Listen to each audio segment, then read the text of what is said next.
Spain is synonymous with vibrant festivals, such as La Tomatina and the Seville fairs, with their flamenco dances and typical costumes.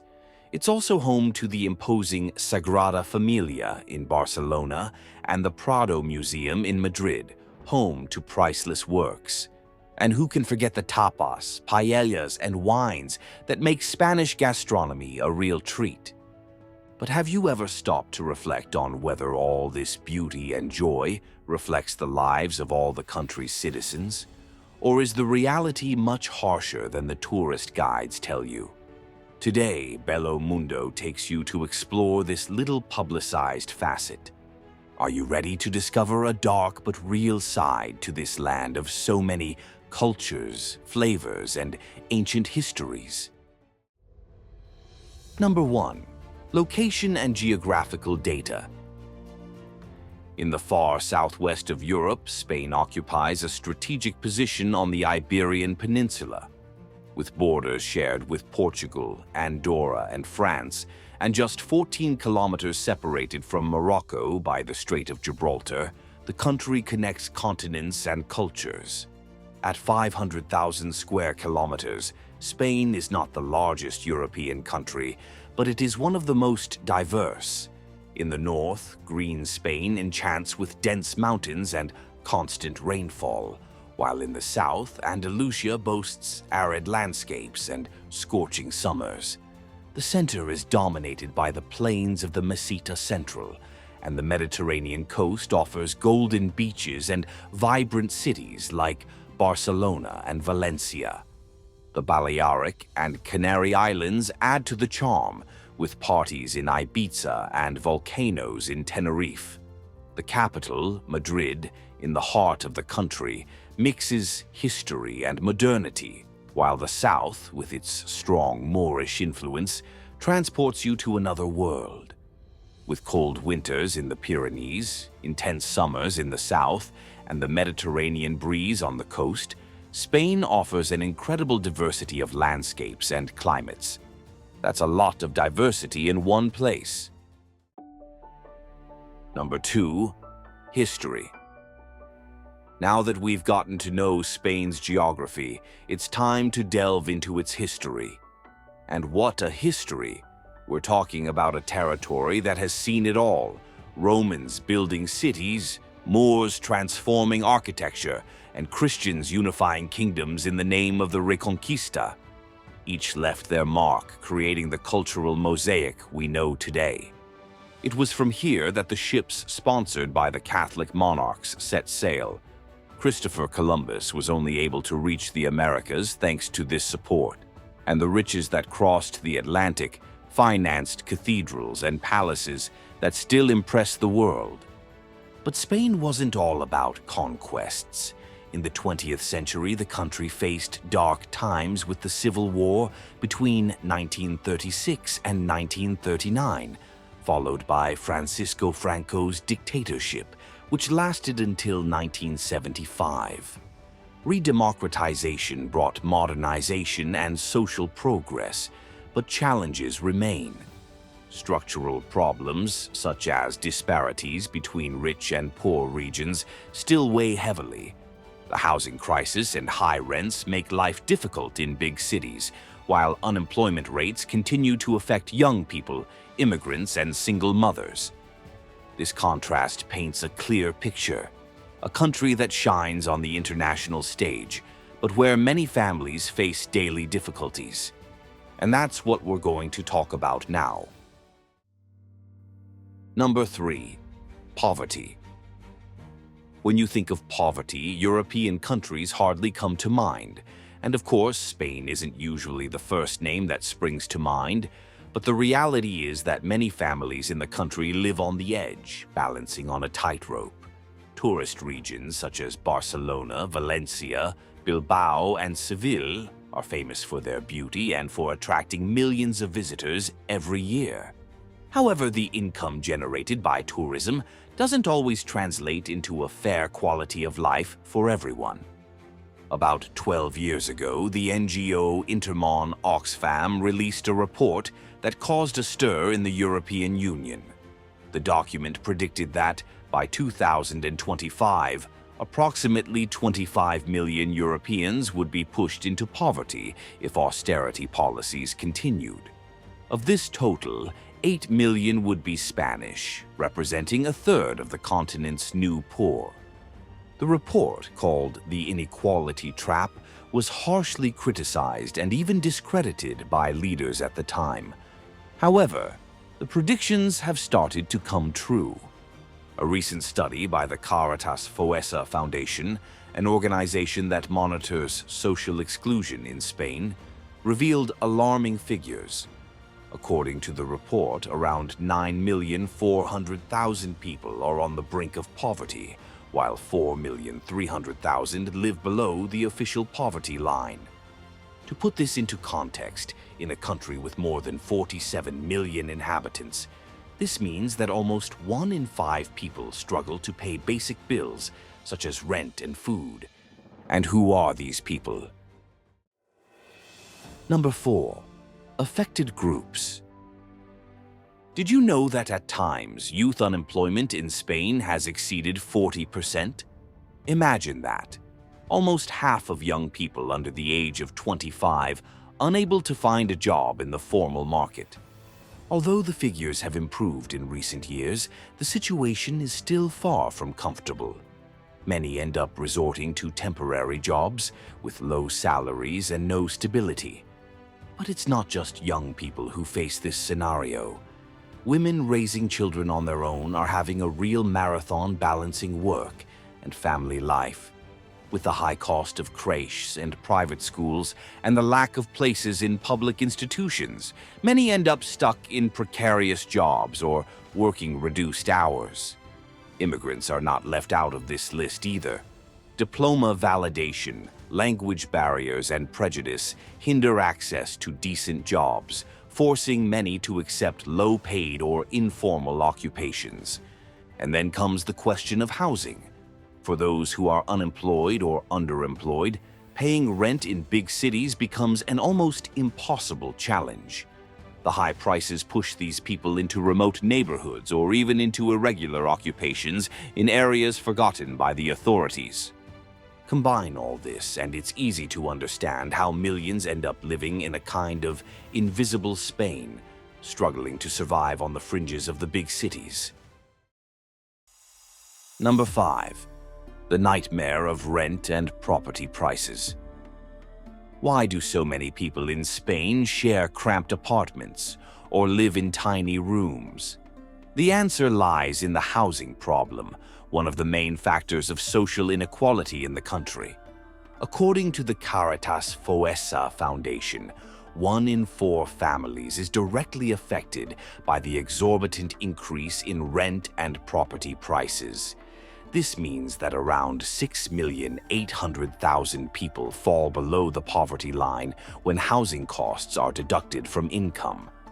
In cities like Madrid and Barcelona, the situation is even more dramatic, with this rate jumping to 50%. The figures are frightening. A small studio in low-income neighborhoods can cost 1,200 euros or more a month, while the minimum wage is only 1,134 euros. Those who can't afford these prices migrate to outlying neighborhoods, where rents are also rising. Urban touristification, driven by vacation rental apps, forces families who have lived in a neighborhood for generations to leave, losing community ties and often local jobs. In the new neighborhoods, the reality is no better. Poor public services, insufficient transport, and a sense of abandonment dominate the scene. It's almost as if there are 2 Spains living side by side, the visible one, vibrant and touristy, and the invisible one, where the cost of living is a burden that's hard to bear. And just a warning, we know that any country faces challenges, and our aim here is not to belittle Spain, but to show the other side of the coin with respect and clarity, just as we did in the Hong Kong video, where we showed a reality unknown to many. Did you know, for example, that in Hong Kong, hundreds of thousands of people live in coffins or cages? This sad reality and much more can be found in the full documentary, The Dark Side of Hong Kong, which is not to be missed, so make sure you go and check it out. Now, back to Spain. How about exploring these invisible places a little further? Number 6. Cañada Real. In Madrid, the Spanish capital, there is no shortage of symbols of opulence.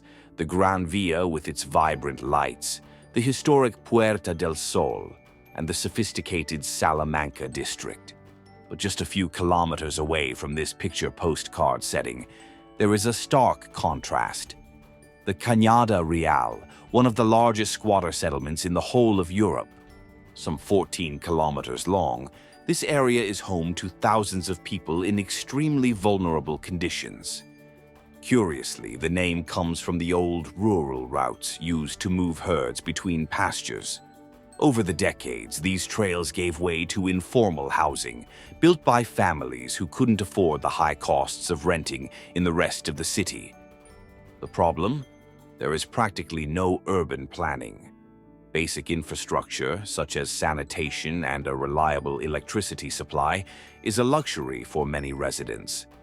In various parts of Cañada Real, power outages are so common that entire days in the dark have become routine. But as if the daily hardships weren't enough, the region also carries a heavy stigma.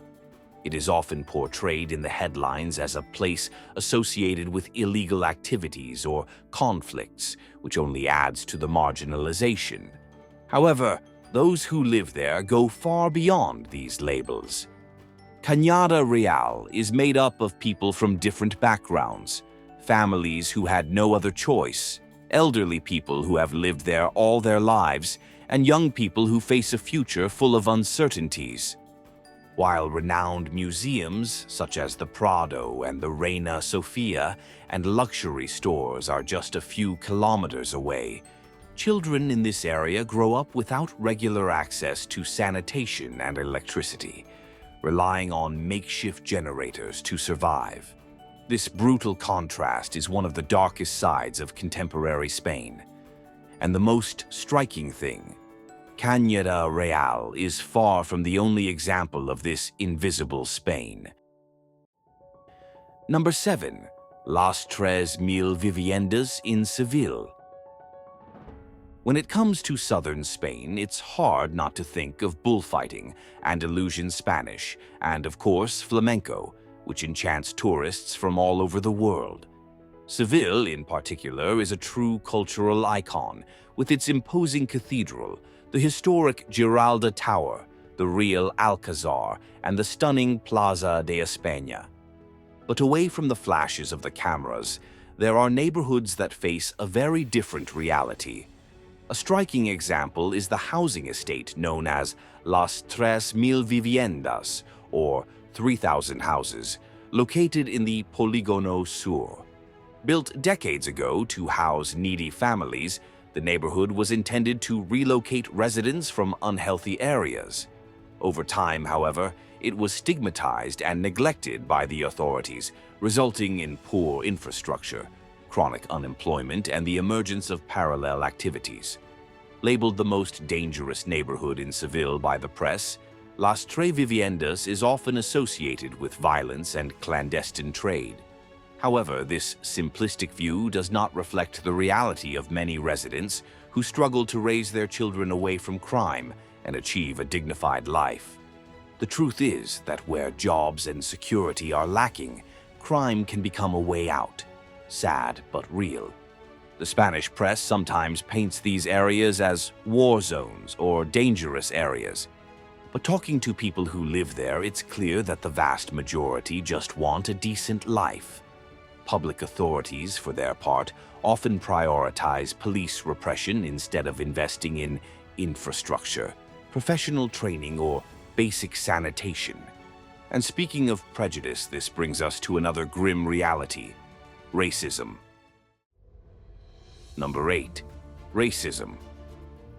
If you follow soccer, you've probably heard about the racist attacks that Real Madrid's Brazilian player, Vinicius Jr., suffered in Spanish stadiums. These episodes caused a worldwide stir and reignited a nagging question. Are these cases one-off, or do they reveal something deeper in Spanish society? The truth is that Spain, although historically influenced by different cultures, is not immune to racism. People of African or Latin origin face challenges on a daily basis: suspicious looks, difficulties in renting property, and even barriers to accessing basic services. Cases like Vinicius Jr.'s only expose what many already experience in silence, and the figures make it clear that the problem is not small. According to data from the Spanish Ministry of the Interior, racism and xenophobia are the most frequent categories of so-called hate crimes. 515 cases were recorded in 2019. During the pandemic, the number fell to 485, but then rose again. In 2022, there were 755 cases, an increase of 18% on the previous year. But these figures only represent part of the reality. According to a Tedre survey, 81.8% of victims of racism in Spain do not report their cases. In other words, for every recorded incident, there are countless others that never reach the authorities. Number 9. Trafficking. Spain's geographical position is strategic in many ways. On the one hand, it facilitates access to the Mediterranean and the rest of Europe. On the other, it makes the country one of the main gateways for illicit goods on the European continent. Two specific points stand out in this context. The first is the Galician coast, in the northwest of Spain, bathed by the Atlantic Ocean. With its jagged coastlines, hidden coves, and rough waters, the region is famous for its fishing, but these same characteristics make it a strategic location for illegal landings. Since the 1980s, Galicia has been used as a route for illicit substances arriving from Latin America, often transported by fishing boats that blend in with local activity. In the far south of the country, we find the Strait of Gibraltar, a narrow strip of sea that separates Spain from North Africa, specifically Morocco. Only 14 kilometers wide, it is possible to see the other continent with the naked eye in some stretches. This proximity makes the strait one of the most active routes for the transportation of illegal goods. Speedboats cross the waters at high speed, taking advantage of the short route to evade inspection. And it's in this region that you'll find La Línea de la Concepción, a town in the south of Spain, located in the province of Cádiz, right on the border with Gibraltar, which is a British overseas territory. While Gibraltar is known for its prosperity and high per capita income, La Línea experiences a marked contrast: high unemployment rates and a lack of economic opportunities. For many families in La Línea, smuggling is seen as a way of surviving. During the night, speedboats leave for the Moroccan coast, returning with clandestine products that spread throughout Spain and the rest of Europe. The police carry out constant operations in an attempt to combat these activities, but face a cat-and-mouse game that seems to have no end. Number 10. Extreme violence against women. Another dark and worrying side of Spain is the extreme violence against women. Although the country is renowned for its advanced legislation and protection policies, the figures show that the problem is still serious and alarming. According to official data, more than 1,200 women have been murdered by their partners or ex-partners in Spain since 2003, the year official records began. In 2022 alone, 49 women lost their lives, a figure that unfortunately increased in 2023, with 52 victims by December. And the most worrying thing, many of these women had already sought help before they were killed. This raises a serious question about the flaws in protection mechanisms. Why, even with complaints and restraining orders, has the system failed to prevent these tragedies? Experts point to a combination of structural machismo, cultural resistance, and gaps in the victim care system. A scenario that seems unlikely for a first-world country, don't you think? And that concludes our journey through a Spain that few people know about. But now we want to hear from you. What surprised you the most? Was it discovering that behind all the beauty and history, there are so many difficulties? Or realizing that entire neighborhoods operate almost on the margins of the public system? Let us know what you think in the comments. And if you like to explore these behind-the-scenes stories that few people show, keep following Bello Mundo. We still have many destinations and secrets to uncover together. Thank you for following us. Until the next adventure.